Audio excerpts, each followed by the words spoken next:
Hi there, fellow photographers. I'm Matthew Seville with SLR Lounge and our good friends at B&H Photo. I'm an avid nightscape photographer, so in this video, I'm going to give you 5 quick tips for getting amazing photos of the Milky Way.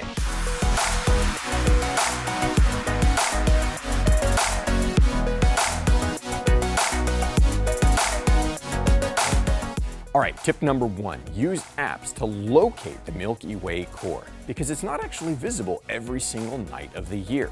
These apps will tell you where and when to find the Milky Way so that you can plan your adventure in advance and know that you will get your shot. Here in the Northern Hemisphere, it's winter right now, so I'm using these apps to plan my next adventure for spring when I know the Milky Way core will be visible again.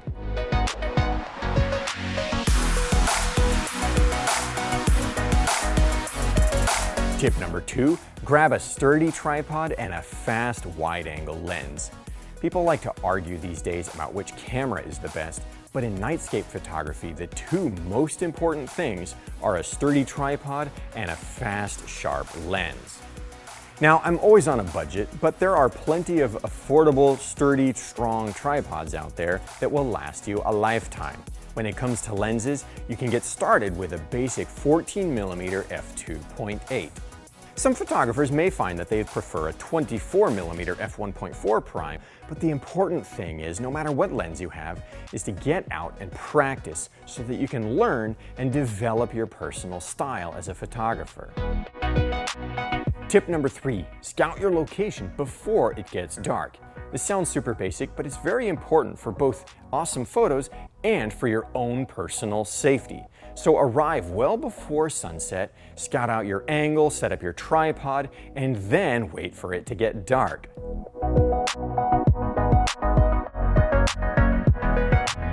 Tip number 4, shoot that foreground before it gets totally dark, and then photograph the night sky and the Milky Way later. We do this so that we can take these 2 good exposures and merge them together in Photoshop.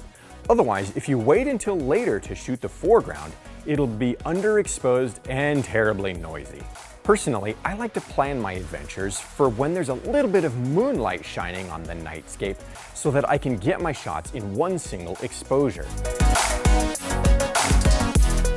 And tip number 5, remember the 500 rule. And I say remember because it's getting kind of old, but it's based on a very simple concept. The Earth's rotation will cause the stars to move in your photo if the shutter speed is too long, and that'll give you star trails. To avoid this, you would take the number 500, divide it by your focal length, and that would give you the shutter speed that you can expose for and not have the stars move. Unfortunately, these days everybody has 30, 40, 50 megapixel cameras, and the number 500 doesn't really work. So instead, take the number 200 or 300 and divide that by your focal length, and that'll give you a much better shutter speed for these modern high megapixel cameras. And that's it, folks. Now you have these 5 tips to help you plan your next Milky Way adventure. Thanks for watching. Don't forget to hit subscribe and click the little notification bell to hear about our next video. I'm Matthew Seville, and we'll see you next time.